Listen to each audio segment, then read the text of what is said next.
Hola a todos, bienvenidos a esta nueva charla acerca de lo que son los criterios de reconocimiento, medición, presentación y revelación bajo NIF. En esta sesión, pues digamos que vamos a hacer todo lo concerniente a este tema con el objetivo de poder abordar temas mucho más prácticos más adelante. ¿Listo? Entonces, bienvenidos. En primera instancia, frente a este tema, digamos que es importante hablar acerca del reconocimiento de los elementos. Pero, ¿qué es ese reconocimiento de los elementos? Sucede que, y descomponiendo ya la frase completa del reconocimiento de los elementos, empecemos por definir qué es un reconocimiento. Y el reconocimiento básicamente es el proceso de incorporación de los elementos a los estados financieros, es decir, la manera o el criterio que yo voy a utilizar para reflejar esas transacciones contables en los estados financieros, ¿ok? Ahora, hay que tener mucho cuidado con lo siguiente, el reconocimiento en los estados financieros primarios, o sea, el estado de situación financiera, el estado de resultados, el estado de cambios en el patrimonio o el estado de flujos de efectivo, no puede ser reemplazado con la revelación en las notas a los estados financieros. Esa es una muy mala práctica que en un comienzo, cuando se implementó lo de NIF, se trataba de explicar ese reconocimiento en las notas a los estados financieros. Eso no se debe hacer, ¿ok?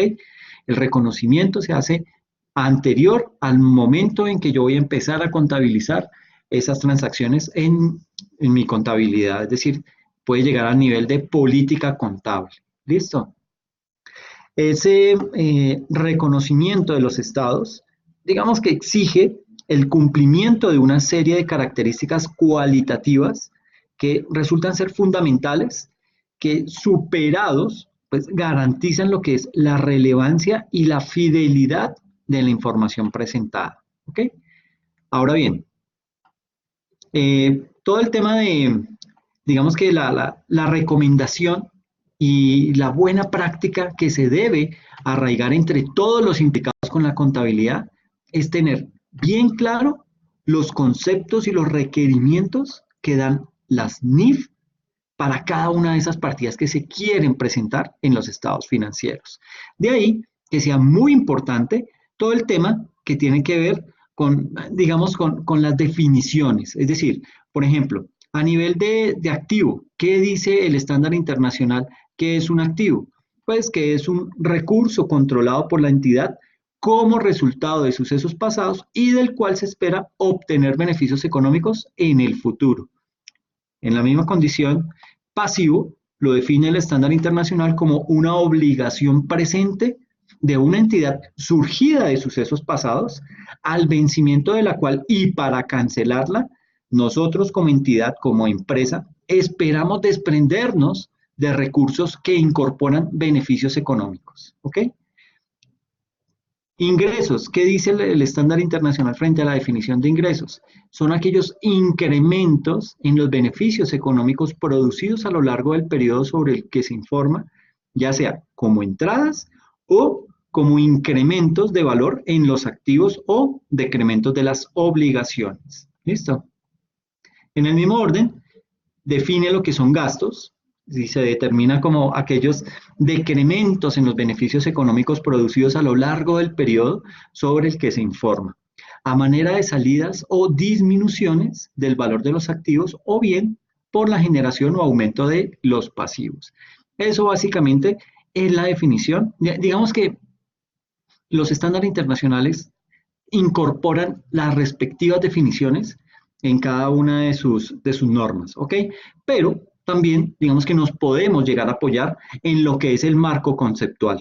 Un marco conceptual que, pues básicamente lo que hace es que proporciona todas esas definiciones y explicaciones de cada uno de los términos que se van a tratar en una contabilidad común y corriente. ¿Listo? Una parte que no cumpla con los criterios de reconocimiento puede ser revelada a través de notas si se considera información relevante. De lo contrario, pues no hay necesidad. ¿Ok? Ahora bien, una partida que no cumpla con los criterios de reconocimiento puede cumplir las condiciones en una fecha posterior dependiendo de los sucesos posteriores. ¿Ok? Entonces, digamos que eso resulta ser relevante y es muy importante en todo lo que son los estándares internacionales. Por otra parte, digamos que las NIF, con su enfoque de aplicar ese criterio profesional, lo que hace con eso es invitarnos a hacer esa incorporación de las partidas que tratamos diariamente en la contabilidad, solo cuando se cumple con las definiciones que trae el marco conceptual y se cumplen esos dos criterios complementarios, ¿ok? No se trata de hacer lo que más nos conviene o lo que el contador o los administradores creen que sea o quieren que sea. No. Y digamos que en ese sentido, la norma no debe tomarse ni debe prestarse para ambigüedades. El juicio profesional que se invita a aplicar debe estar, digamos que en esa completa armonía con el marco conceptual y las definiciones son claras, ¿ok? Las partidas que no cumplan con esas definiciones dadas no pueden reconocerse en los estados financieros, porque si no, digamos que de lo contrario, sí habría el espacio para que se presenten esas ambigüedades e interpretaciones amañadas en, que algunos quieren darle a los estados financieros, ¿ok? Entonces, digamos que eso hay que evitarlo. Y que para que se reconozca y digamos que se represente como cada uno de esos elementos en los estados financieros, pues las partidas deben tener la posibilidad de generar la entrada o salida de beneficios económicos a la entidad, además de un valor medido con fiabilidad. ¿Ok? Son temas que son muy importantes, adquieren cada vez mucha más relevancia desde todo punto de vista. ¿Ok? Bueno, en este ejemplo, digamos que, ¿cuál es el flujo que sigue una partida para ser reconocida y que pueda llegar a los estados financieros? Entonces, veamos la visión general del nuevo modelo de reconocimiento de ingresos en términos de reconocimiento y de medición. Entonces, primero, en términos de reconocimiento, se deben surtir dos pasos. El primero, que es el de identificar el contrato con el cliente. Entonces, ¿hasta dónde llegan mis obligaciones? ¿Hasta dónde llegan mis derechos? De igual manera, ¿hasta dónde llegan las obligaciones de mi cliente y sus derechos? ¿Ok? Paso número 2, identificar las obligaciones separadas del contrato. Eso es bien importante porque en esa situación ahí pueden haber algunas cuestiones amañadas y eso hay que tratar de identificarlo en primera instancia y segundo, evitarlo. Paso número 3, y ahí ya empieza todo el tema de la medición. Entonces, en el reconocimiento es identificar el contrato con el cliente y segundo, identificar las obligaciones separadas del contrato. Y eso hace parte del reconocimiento. En la medición incurrimos en 3 pasos que son. El paso número 3, determinar el precio de la transacción. En el paso número 4, distribuir el precio de la transacción entre las obligaciones del contrato. Y el paso número 5 consiste en contabilizar los ingresos a medida que la entidad satisface sus obligaciones. ¿Ok?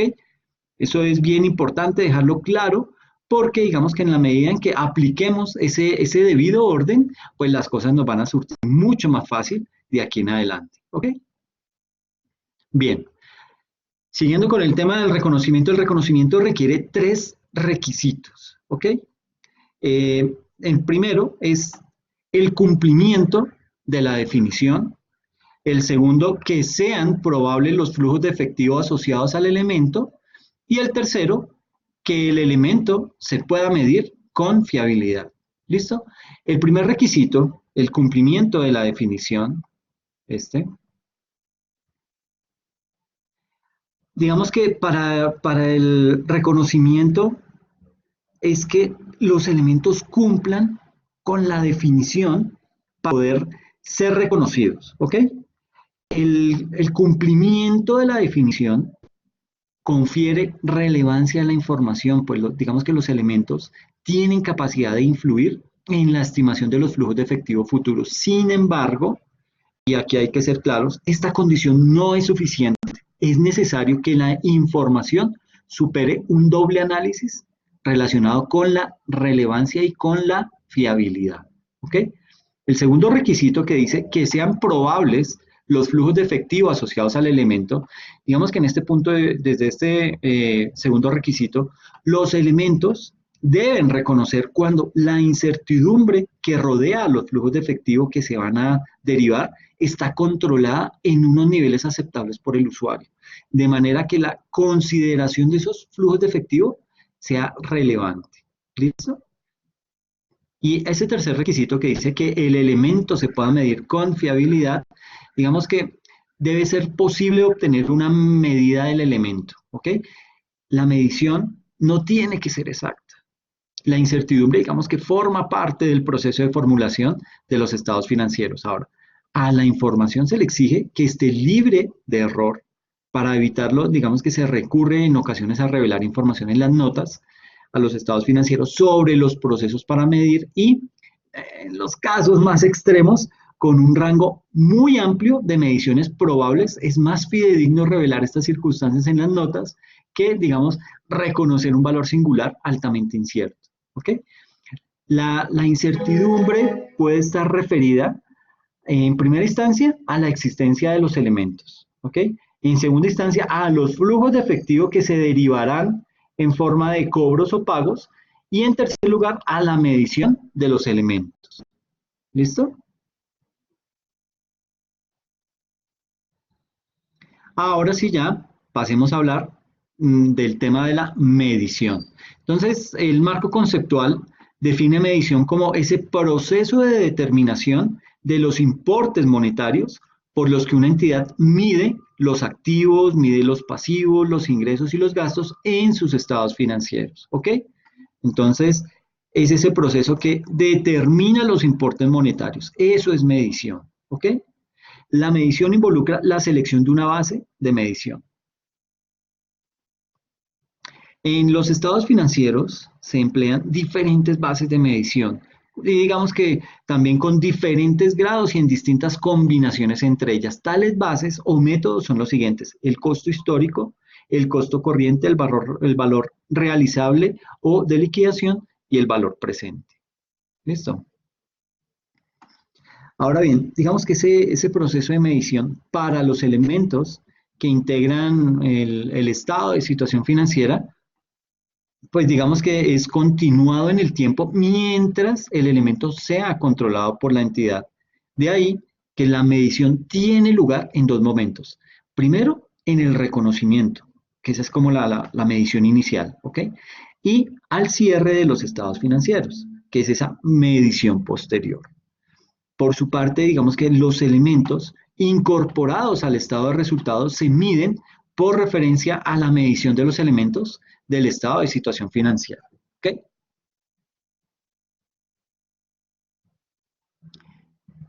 Que digamos que aquí está esquematizado lo que es todo el tema de la medición. ¿Ok?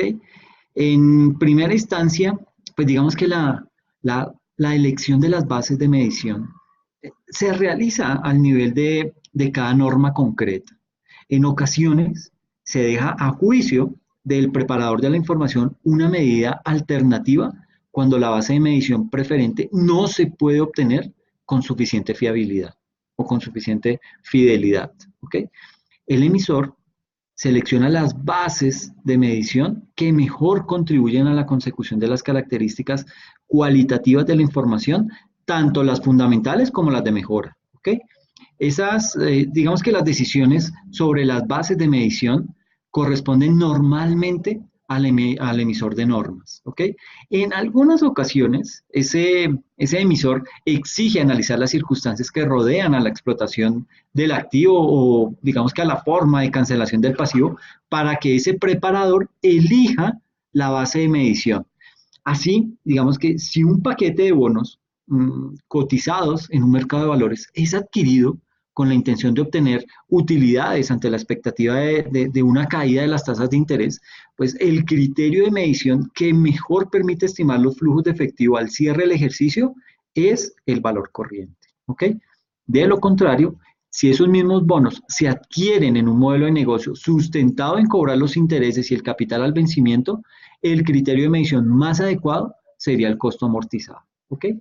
Entonces, digamos aquí, entrando ya al tema a definir lo que es este esquema, tenemos en primera instancia una medición alternativa. O sea, el usuario puede, el preparador de la información puede determinar cuáles bajo su criterio, el mejor indicador de medición que debe utilizar. Para eso, ¿qué proceso debe seguir? Entonces, digamos que aquí tiene el grado de discreción para el preparador. Entonces, medición alternativa baja a, primero, una decisión a nivel normal. O sea, él determina, mira la transacción y con base en eso, pues, digamos que puede decir, ah, sí, esto, claro, es una compra de bonos, ¿sí?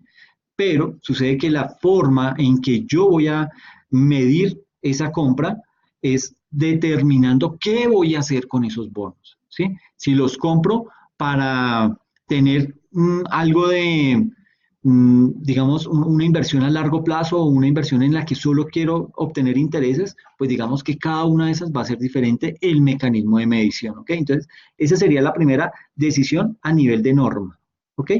Esa decisión a nivel de norma, digamos que deriva en una decisión a nivel de norma con evaluación concreta del preparador en cada caso. Entonces ahí él tiene que determinar los grados de relevancia y los grados de fidelidad de esa transacción. A relevancia, por ejemplo, evaluar el modelo de negocio de los activos financieros. Y a nivel de fidelidad, por ejemplo, empleo del valor razonable en activos biológicos, salvo que no se pueda determinar. ¿Ok? Entonces, nótese cómo el uso que yo le voy a dar a esa transacción que yo, digamos, a esa transacción no, por decir algo, a esos bienes que he adquirido, el uso que le voy a dar va a determinar qué mecanismo es el que debo implementar. ¿Ok? Por otro lado, digamos que la medición alternativa también puede irse por el lado de la decisión discrecional del preparador. Entonces, en una se va por el lado de la decisión de la norma y la otra se va por el lado de la decisión que tome ese preparador de la información. ¿Ok? Y ahí va a parar a los mismos. Tiene que derivar en términos de fidelidad, así como lo hacía el, la decisión a nivel de norma que desembocaba en relevancia y fidelidad, la decisión discrecional del preparador debe terminar y cumplir 100% el requisito de la fidelidad. Y sucede que la falta de fidelidad de la medida puede eliminar una de las alternativas. ¿Ok? Por ejemplo, el modelo de valor razonable en propiedad de inversión. Entonces, digamos que en este caso, esos son como, ese es como el flujograma que debe surtir en la cabeza el preparador de la información. ¿Me acojo a la norma o bajo mi criterio yo determino cuál va a ser ese criterio de medición que voy a implementar para ese tipo de transacción? ¿Ok?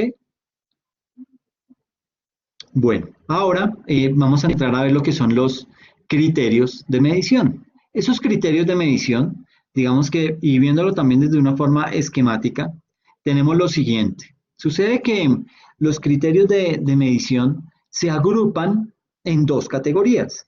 En principio, en criterios de costo histórico y en criterios de valor corriente. ¿Ok? Entonces aquí los tenemos. Aquí está el costo histórico y aquí está el costo corriente. ¿Listo? Ahora bien, una vez ya lo tenemos, digamos que diferenciado, los criterios de costo histórico se fundamentan en el precio de una transacción pasada, mientras que los criterios de valor corriente se utilizan, o digamos que utilizan más bien la información que reflejan las condiciones actuales. ¿Ok? Por eso es que hay que saber cuál es por qué lado es que me voy a ir al momento de determinar cuál va a ser el mecanismo de medición más acorde en el momento en que voy a comprar o voy a registrar en mi contabilidad una transacción contable.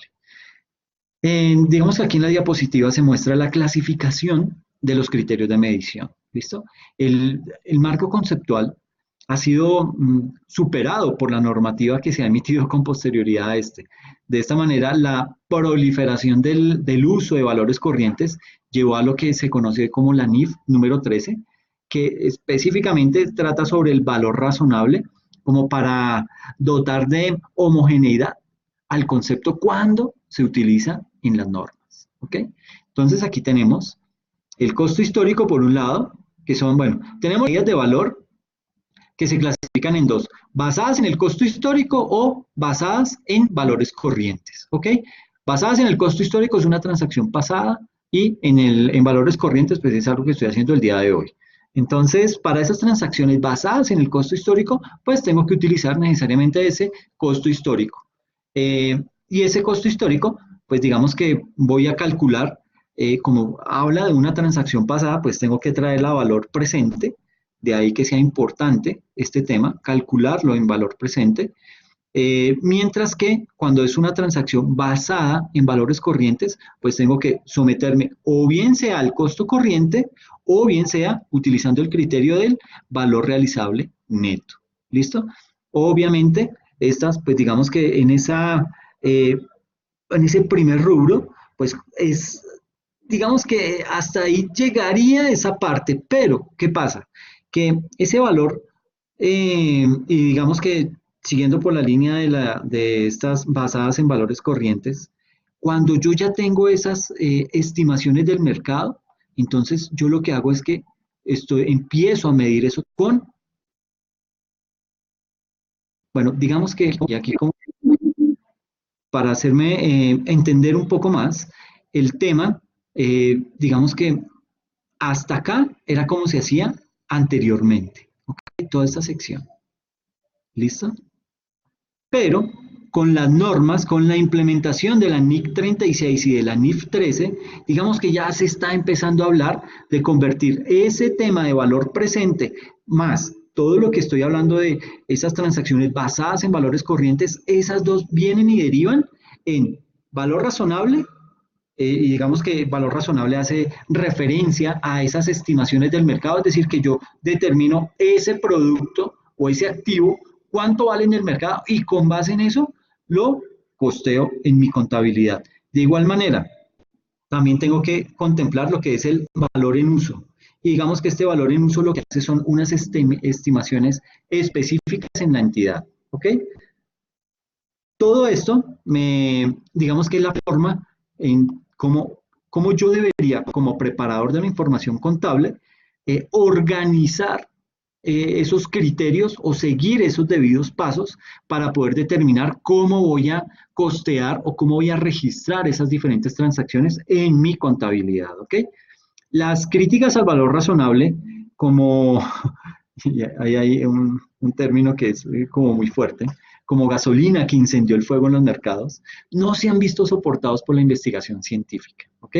El valor razonable como criterio ayuda en determinadas industrias a determinar a tiempo los problemas. Ofrece, digamos que, y esa es su principal característica, que ofrece ayuda en determinadas, ofrece, perdón, transparencia a la información. ¿Por qué? Porque es que me permite a mí tomar como base el valor del mercado independientemente a lo que haya ocurrido con ese bien al interior de mi organización. ¿Ok? El presidente del IASB sitúa el debate en uno más general de inversión a corto plazo versus inversión a largo plazo. Digamos que ahí todavía están en el tema. Son temas que son muy debatibles, son temas que, digamos, todavía tienen mucha tela por cortar para poder determinar cuál mecanismo es el más idóneo para hacer el tema de medición en las transacciones contables. Ahora bien, digamos que frente al tema de las medidas basadas en el costo histórico, y aquí voy a borrar y vuelvo y hacemos los cuadritos, estoy ubicado acá en estas medidas, perdón. Estoy ubicado acá en estas medidas basadas en el costo histórico. Entonces, sucede que esas medidas basadas en el costo histórico reflejan lo que es el precio de la transacción del momento en el cual se controló el recurso, ¿sí? Digamos que del momento en el que hizo parte, o sea, tenemos la propiedad de ese recurso, ¿listo? En el caso de los activos, o se asumió la obligación, digamos que en el caso de los activos lo que se hizo fue, cuando empecé a controlar yo ese activo. Pero si es en caso de un pasivo, digamos que es cuando asumí la obligación de ese pasivo. ¿Listo? Eso como para tener las dos cosas diferentes, porque no solamente estamos hablando de temas de compra de bienes, sino también cuando yo voy a pagar una obligación. ¿Ok? Son dos temas bien diferentes. Entonces, pues digamos que hay que contemplarlo de esa forma ahora. Cuando se entregan activos no monetarios, el costo histórico es el valor razonable del elemento entregado. El modelo de ese costo histórico también refleja el consumo de los recursos. ¿Ok?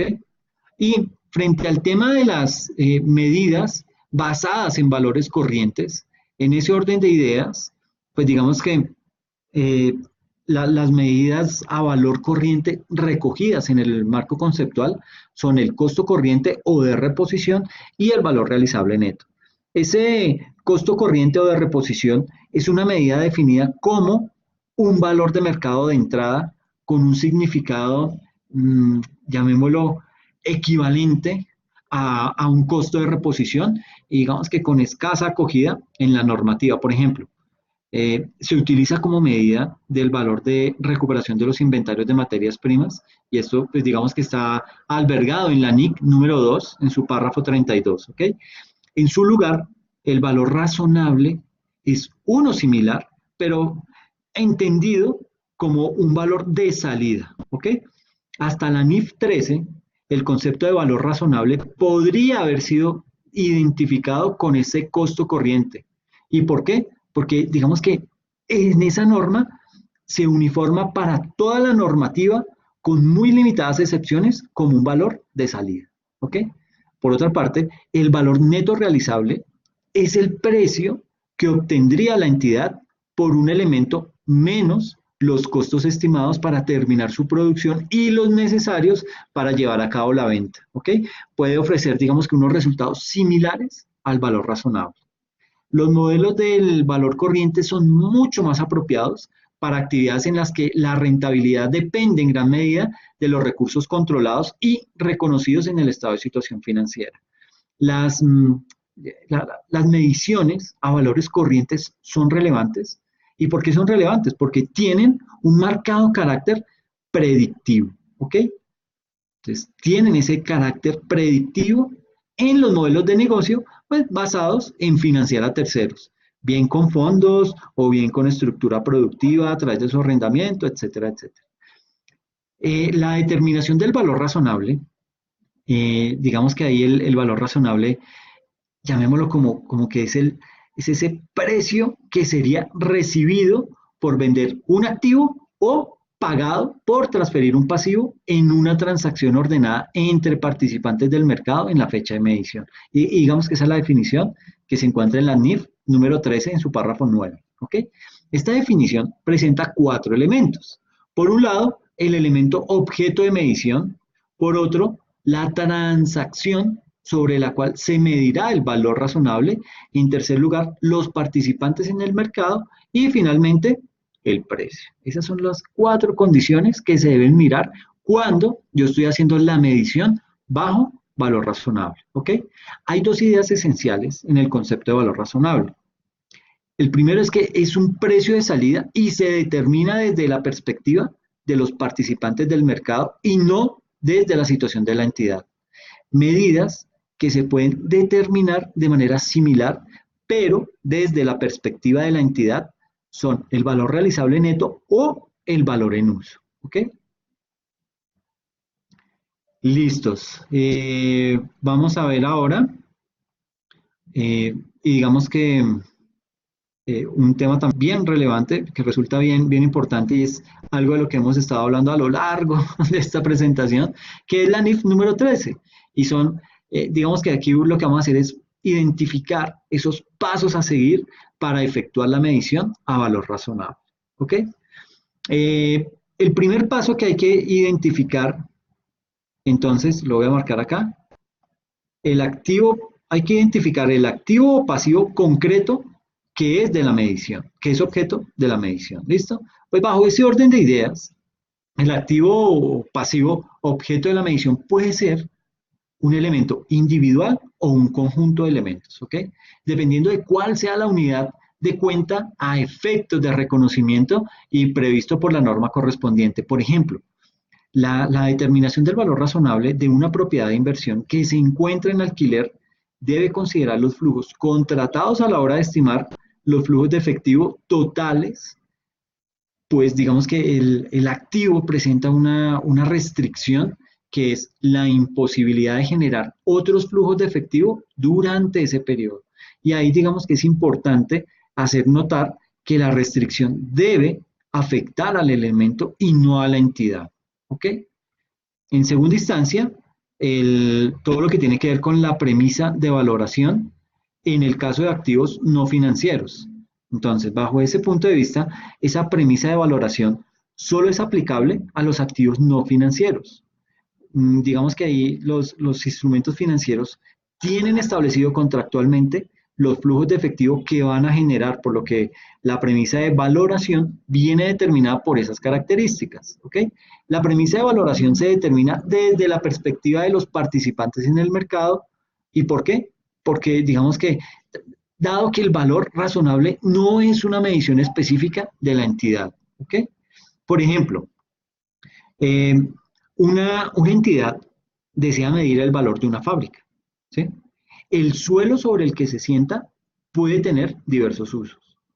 Los participantes en el mercado lo valoran de manera diferente, considerando los posibles usos de ese terreno. Puede ser industrial o el uso actual lo valoran en 500, ¿ok? Digamos que yéndonos por el ejemplo, entonces vamos a catalogar que ese terreno en donde está la fábrica, pues está valorado en 500.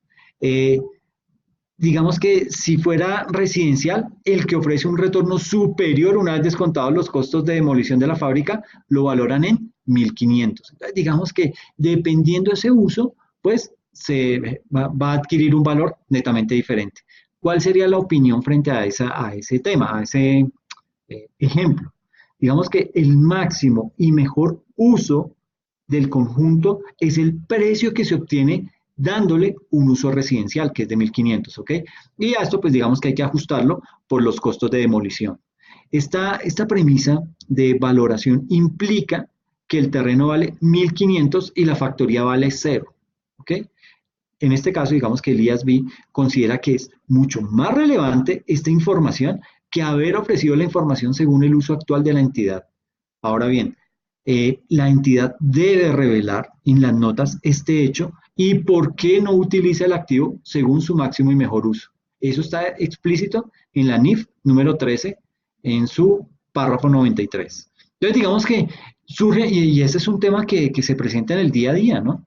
Uno mira, dice, bueno, ¿por qué existe una empresa en un sector residencial? O sea, como que está, y digamos que la primera lectura que se le da es, o esa empresa está pagando una gran cantidad de impuestos innecesarios porque se podría trasladar para un sector más industrial en donde los costos van a disminuir, pero también habría que determinar qué es lo que está haciendo la organización, por qué está implementada, por qué está ubicada en ese sector, y eso puede hacer que sus costos que está perdiendo por dejarlos de utilizar bajo dándole un uso residencial, puede verlos recompensados por la justificación que esté dando del por qué se encuentra ahí ubicado en ese momento. ¿Ok? Pues digamos que eso hay que ponerlo en una justa balanza. En tercer lugar, el tercer paso viene siendo el mercado principal. ¿Qué quiere decir eso de mercado principal? Sucede que la medición a valor razonable debe considerar el mercado en el cual se va a negociar el elemento. ¿Ok? De los diversos mercados se utiliza el mercado principal al que tenga acceso la entidad para determinar el precio. ¿Listo? Ese mercado principal es el que tiene un volumen mayor de negociación del activo o del pasivo que estoy negociando. En ausencia de un claro mercado principal, pues lo que se hace es que se va a emplear el mercado más ventajoso. En ambos casos se determina desde la perspectiva de los participantes del mercado. ¿Ok? Entonces pueden haber varios criterios ahí inmersos. El cuarto y último paso es las técnicas de valoración adecuadas, incluida la cantidad de los datos utilizados. ¿Ok? Entonces, frente a ese tema, digamos que una vez se ha determinado el objeto de la medición, pues las premisas, si fuese procedente y el mercado con el cual se negocia, es preciso determinar la técnica de medición. Y para este caso, digamos que existen tres enfoques de mercado, existen tres enfoques. El primero, de mercado, el segundo, de costo, y el tercero, de ingreso. ¿Ok? Ahora bien, la entidad, digamos que ha de emplear el enfoque que maximice el empleo de datos relevantes observables sobre los no observables, ¿ok? Esas mediciones observables están menos sujetas a sesgo y a error, por lo que son mucho más fidedignas, ¿ok? La entidad puede utilizar varias técnicas de medición para finalmente, digamos que, definirse por el resultado más razonable, ¿ok? Entonces, digamos que esos son los pasos que se deben seguir para obtener la medición desde el punto de vista del valor razonable, ¿ok? Ahora bien, un resumen de criterios de medición. Wow, esta está un poquito densa y como pequeñita el slide, pero bueno, vamos a tratar de leerlo. En principio, aquí tenemos una columna en donde se especifican las diferentes cuentas en una contabilidad. Entonces tenemos en primera instancia la propiedad, planta y equipo, tenemos también unos activos intangibles, unas propiedades de inversión, unos activos biológicos, los arrendamientos, inventarios, ingresos ordinarios, instrumentos financieros básicos, etcétera, etcétera. Si seguimos bajando y vamos a encontrar muchísimos más, ¿ok? Vamos a centrarnos en estos de arriba. Para todo lo que tiene que ver con la propiedad, planta y equipo, digamos que aquí se rige bajo la NIC número 16. En activos intangibles lo cubre lo que es la NIC 38, propiedades de inversión la NIC 40, activos biológicos la NIC 41, arrendamientos la NIC 17, en inventarios la NIC 2, en ingresos ordinarios la NIC 18 y en inventarios financieros básicos la NIF número 9. ¿Ok? La medición inicial que se hace para cada uno de estos elementos es la siguiente. En principio, para las propiedades, planta y equipo, la medición inicial es el costo, al igual que los activos intangibles y las propiedades de inversión. Los activos biológicos se miden por valor razonable menos los costos de venta. ¿Ok? En ese reconocimiento inicial podría usarse el modelo de costo. Los arrendamientos, digamos que se miden también a valor razonable o a valor presente de 20 de los pagos mínimos de arrendamiento, si este fuera menor, ¿ok? A nivel de inventarios, voy a borrar aquí un momentico, me voy a ubicar en este ítem. Estamos aquí ubicados en medición inicial, entonces, desde el punto de vista de los arrendamientos, entonces se dice, perdón, aquí me equivoqué con esto, sí, porque si no le doy la lectura que no es, porque se me solapa con la columna al lado, entonces me confundo. Frente al tema de activos biológicos y productos agrícolas, la medición inicial se hace a valor razonable menos los costos de venta, ¿ok? En el reconocimiento inicial podría usarse el modelo de costo, ¿listo? A nivel de arrendamientos, el valor razonable o valor presente de los pagos mínimos de arrendamiento, si fuera este menor. A nivel de inventarios, el costo o valor neto de realización. En los ingresos ordinarios, el valor razonable. En los instrumentos financieros básicos, valor razonable. O valor razonable más los costos de transacción, que es el que más se utiliza, ¿ok? Este último, valor razonable más esos costos de transacción. Luego viene una columna del párrafo, el cual dice, digamos que se especifica a nivel de propiedad, planta y equipo, se dice que la medición inicial se hace mediante costo y eso está explícito en la NIC 16, párrafo 15. ¿Ok? Eso es lo que dice esta columna que está marcada con la P, eso es el párrafo de la norma.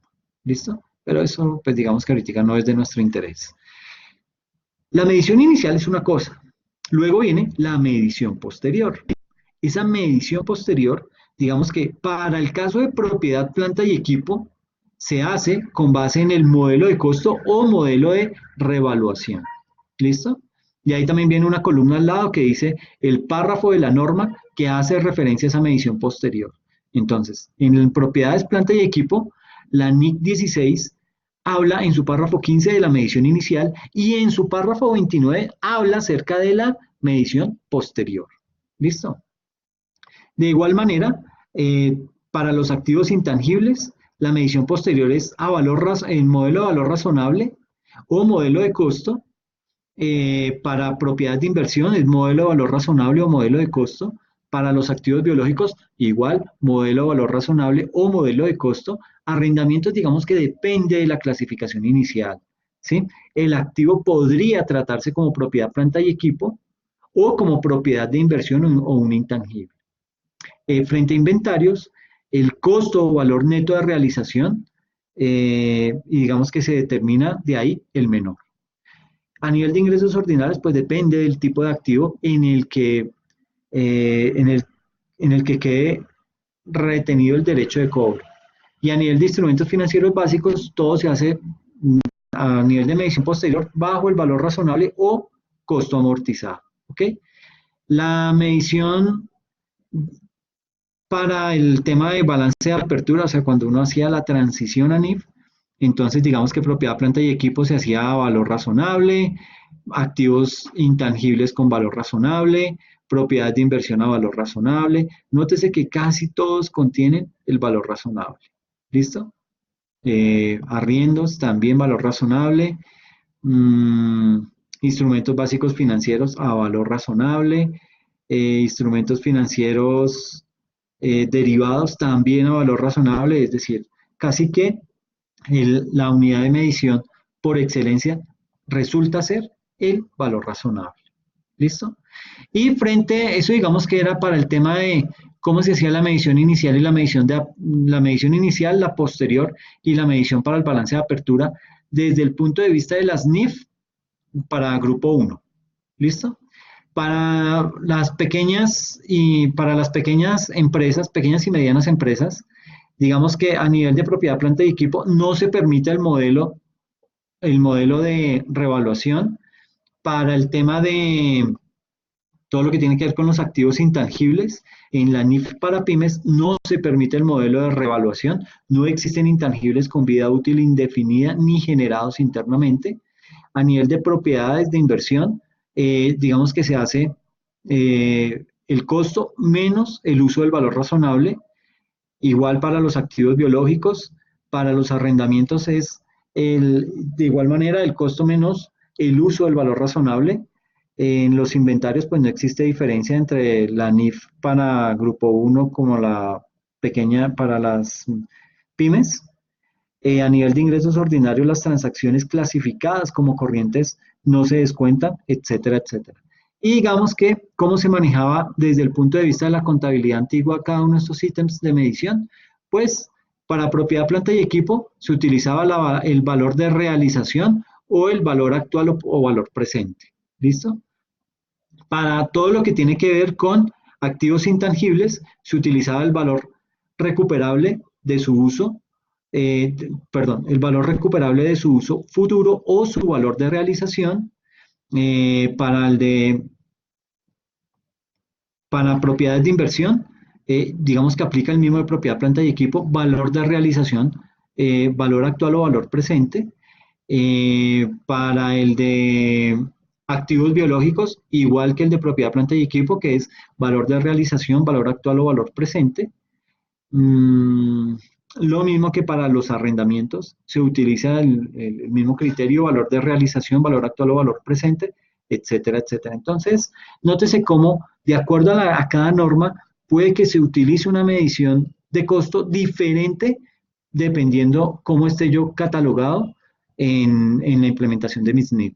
Puede que haya sido grupo 1, grupo 2 o grupo 3. ¿Ok? Ahora bien, principio de medición según las NIF. Entonces, en este orden de ideas, digamos que el principio de medición va en primera instancia por el valor o costo histórico. ¿Ok? A ese valor o costo histórico yo determino cuál es el precio de transacción y le determino cuáles son los costos de transacción. Por ejemplo, cuando yo voy y compro acciones de alguna empresa en la bolsa de valores. Entonces, pues yo no voy a llegar a la bolsa de valores directamente diciendo, quiero tantas acciones. No, yo me tengo que dirigir a un comisionista de bolsa y él será el que me venda esas acciones. Son los únicos autorizados. Entonces, ellos me van a decir, ah, claro, sí, señor. Entonces, usted quiere comprar acciones de Avianca. que se han desvalorizado. Entonces, bueno, sí, yo quiero comprar de esas. ¿Listo? Sí, señor. Ellos me dirán, bueno, su perfil de riesgo es tal, me hacen todo un análisis y me recomiendan cuáles son las acciones que más se acomodan a mi perfil. Si de pronto yo digo, no, no, no, no, no, a mí no me interesa el perfil, yo quiero invertir en esas, ya, ok, listo, me las venden. Entonces me dicen, ok, las acciones están a 1.000 pesos, ¿y cuántas quiere? No, yo quiero 100.000, ok, 100.000 por 1.000, me dan el valor y, bueno, entonces esta transacción tiene un costo porque digamos que nosotros cobramos por eso, entonces 250.000 pesos. Entonces, el precio de la transacción, que son las 1.000 acciones, ¿cómo fue que dije? ¿A 1.000 pesos? O 100.000 acciones a 1.000 pesos. Bueno, las acciones que yo haya querido comprar, eso me da un valor, digamos que 1.000.000 de pesos, más los 250.000 del costo de la transacción. Eso es a lo que hace referencia ese valor o costo histórico. Tengo yo que dividir cuál es la transacción, el precio de la transacción y cuáles son los costos de esa transacción. ¿Ok? Luego, digamos que del precio de la transacción, yo calculo ese valor razonable. ¿Listo? Eso me va a dar el valor razonable. Y ese valor razonable es el que yo voy a determinar primero mediante el enfoque de mercado, lo puedo utilizar mediante el enfoque de costo o lo puedo utilizar mediante el enfoque de ingreso. Digamos que eso es criterio del preparador de la información. ¿Ok? Entonces, esa es la manera como se calcula o se determina ese mecanismo de medición de esas transacciones contables en mi organización. ¿Listo? Ahora, digamos que vamos a determinar cuál es la jerarquía del valor razonable. Porque digamos que este es el índice de medición más utilizado bajo NIF. ¿Ok? Entonces, el valor razonable, digamos que en primera instancia tenemos este nivel 1, en donde, ¿qué hace ese nivel 1? Digamos que tenemos unos datos de entrada plenamente observables, unos precios no ajustados, cotizados en un mercado activo para activos y pasivos idénticos de la entidad, que la entidad pueda valorar a la fecha de medición. Eh, Luego tenemos un nivel 2. Ese nivel 2, digamos que ahí me va a determinar que los datos de entrada diferentes a los precios cotizados dentro del nivel 1, que sean directa o indirectamente observables. Por ejemplo, el flujo de caja descontado utilizando la tasa oficial. Y en el nivel 3 me hace referencia a aquellos que no son observables. Por ejemplo, el flujo de caja descontado utilizando la tasa definida por el área de tesorería sobre la base de un modelo interno, menos, digamos que este nivel 3 es menos confiable puesto que es potencialmente susceptible de ser manipulado por quien lo aplica. Y ese es un tema bien difícil. Digamos que eso hay que tratar de evitarlo a toda costa, ese nivel 3. El nivel 1 resulta ser el más confiable, puesto que no puede ser manipulado por quien lo aplica, simplemente se basa en los parámetros del mercado. Y eso es confiabilidad. Eso me va a hacer, digamos que, definir como un cliente transparente, como un cliente que estoy haciendo las cosas bajo total transparencia porque estoy utilizando como indicador referente el mercado. Y eso es muy claro, eso es muy transparente y es muy diciente a la luz de cualquier persona. ¿Ok? Digamos que vamos a hacer ahorita un caso práctico en donde pues vamos mediante un ejercicio a determinar cómo es que se calcula este tipo de valor razonable. Entonces, en primera instancia, tenemos unas inversiones disponibles para la venta que han sido medidas a valor razonable. Entonces, tenemos la empresa de inversiones UBI SA adquiere el 2 de enero de 2018 2.500 acciones disponibles para la venta a 1.000 pesos cada una, siendo los gastos de compra de 270.000 pesos. ¿Ok? Es decir, fuimos a un comisionista de bolsa, él nos vendió esas acciones y adicional de lo que nos costó esas acciones, le tuvimos que pagar a él 270.000 pesos. El valor razonable al 31 de diciembre de 2018, recuerden que las compramos, esas acciones el 2 de enero de 2018, compramos esas 2.500 acciones. Al 31 de diciembre de 2018, el precio fue de 3.250.320. ¿Listo?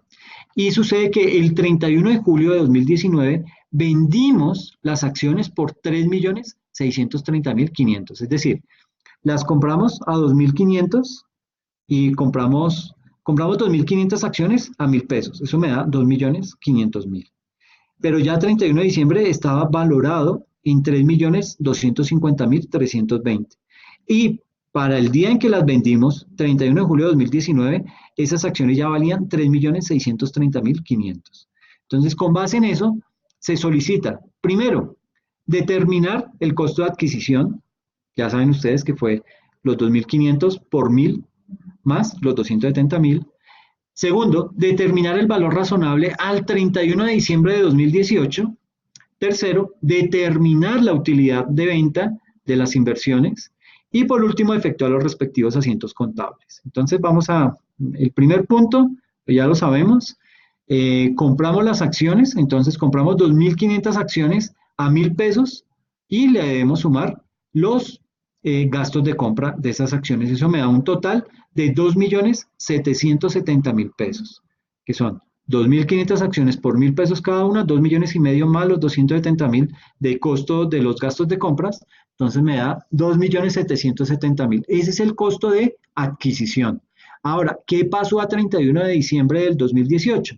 Pues que esas acciones ya no valían los mismos 1.000 pesos, sino que teníamos 2.500 acciones a 1.000 pesos cada una, le debemos sumar los 270.000 que fueron los gastos de compra de esas acciones, pero al 31 de diciembre esas acciones ya valían 3.250.320. Entonces, si yo sumo y resto, pues voy a encontrar que tengo una utilidad en principio de 480.320 pesos, que esa es mi utilidad, ¿ok?